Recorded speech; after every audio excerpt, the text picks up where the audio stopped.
अंजलि की उम्र लगभग 30 साल हो चुकी थी। वो एक स्कूल में टीचर की जॉब करती थी। अंजलि के घर में उसकी माँ के अलावा उसका छोटा भाई और भाभी भी रहा करते थे।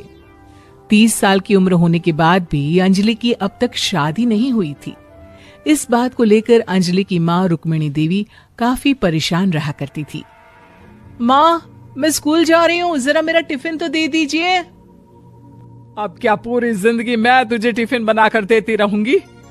अरे कुछ सोचा भी अपने बारे में या बस ऐसे ही? क्या माँ, सुबह सुबह फिर वही बातें लेकर बैठ गई। माँ गलत क्या कह रही है अंजलि दीदी? इतनी उम्र हो चुकी है आपकी, माँ कब तक आपकी सेवा करती रहेंगी? भाभी, मैंने माँ को कब कहा कि मेरी सेवा करो? वैसे भी अपना टिफिन मैं खुद तैयार कर लेती हूँ, बस टेबल से उठाकर देने को ही तो कहा था। वैसे अंजलि दीदी, देखा जाए तो टिफिन उठाकर देने की उम्र तो आपकी है। आपका अपना घर परिवार बच्चे होते तो ये जिम्मेदारी आज आप पूरी कर रही होती। एक बात मेरी समझ में नहीं आती, अगर मेरी शादी नहीं हुई तो इसमें मेरी क्या गलती है? और तुम सब लोग मेरे पीछे क्यों पड़े रहते हो?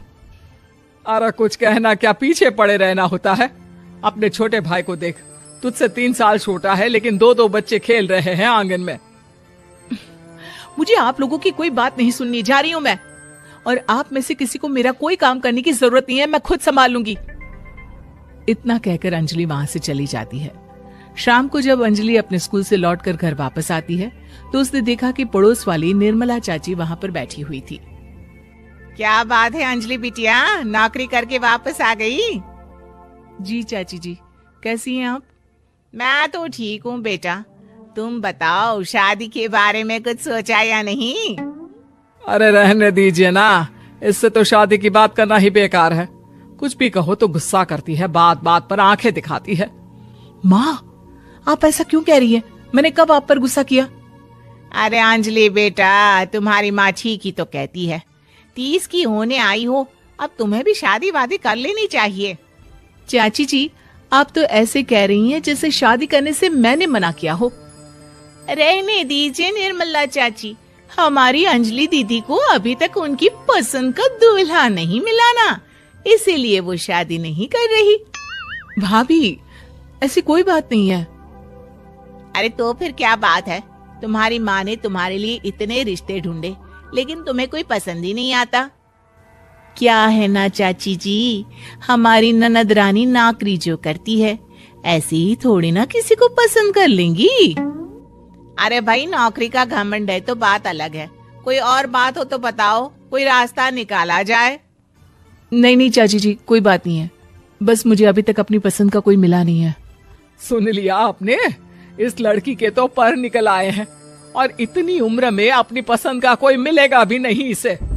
माँ, आप मेरी शादी को लेकर हमेशा मुझे ताने क्यों मारती रहती हैं? अपनी माँ की बातें तो ताने लगती है। ताने हैं? बताओ, मैंने कुछ गलत कहा क्या? देखो, ये सब छोड़ो, मेरी दूर की बुआ का बेटा है, उसकी अभी शादी नहीं हुई है, उम्र होगी कोई 34-35 साल। आप कहें तो बात आगे बढ़ाऊं? अरे हाँ हाँ, क्यों नहीं, ये भी कोई पूछने की बात है। अरे जल्दी से लड़के को यहाँ बुला लो। माँ, आप मुझसे पूछे बिना मेरी शादी की बात करने जा रही हैं, और मेरी उम्र 30 भी पूरी नहीं हुई है। निर्मला चाची कह रही है कि वो लड़का 35 साल का है। अंजलि दीदी, आपको क्या लगता है इस उम्र में कोई फिल्म का हीरो आएगा आपके लिए? देखिए, अब पसंद और नापसंद की बात तो रहने दीजिए, पसंद करने की उम्र तो आपकी निकल चुकी। अब तो जो भी मिले उसी से शादी कर लीजिए, इसी में भलाई है। तेरी भाभी बिल्कुल ठीक कह रही है। अब जैसा रिश्ता मिले उसके लिए हाँ कर देना, ताकि हम भी गंगा नहाए। ठीक है, चलिए मैं उस लड़के को कहती हूँ, वो कल ही अंजलि को देखने आ जाएगा। अगले दिन निर्मला चाची के दूर का रिश्तेदार अंजलि को देखने उसके घर आता है। उसका नाम था अजय। अंजलि जी, तो आप नौकरी करती हैं, वो भी स्कूल में? जी हाँ, मैं स्कूल में टीचर हूँ। हमारी बेटी बहुत होशियार है। अरे पढ़ने लिखने में इतनी होशियार है, इसीलिए तो इसकी नौकरी लगी है स्कूल में।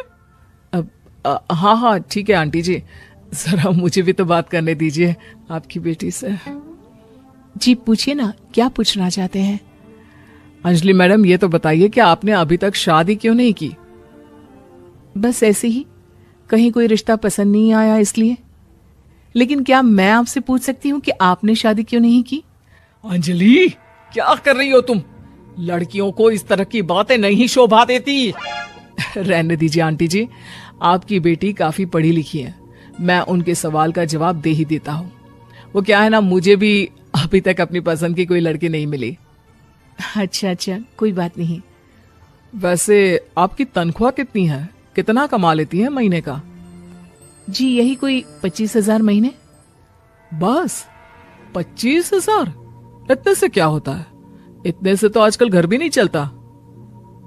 आपके कहने का क्या मतलब है? अरे मैं तो ये सोचकर आया था कि नौकरी वाली लड़की है, आराम से 40,000 कमाती होगी। माफ कीजिएगा, आपका और मेरा रिश्ता नहीं हो सकता। जी कोई बात नहीं, मुझे भी आपके साथ शादी करने में कोई इंटरेस्ट नहीं है। अंजलि, किस तरह की बात कर रही हो? घर आए रिश्ते को ठुकरा रही हो तुम। दीदी, अब इस उम्र में आपको इतनी अकड़ नहीं दिखानी चाहिए। अच्छा खासा रिश्ता हाथ से निकल गया, कहीं ऐसा ना हो कि जिंदगी भर कुंवारी ही रह जाओ आप। कुछ दिन और ऐसे ही निकल जाते हैं और अंजलि की शादी कभी नहीं होती।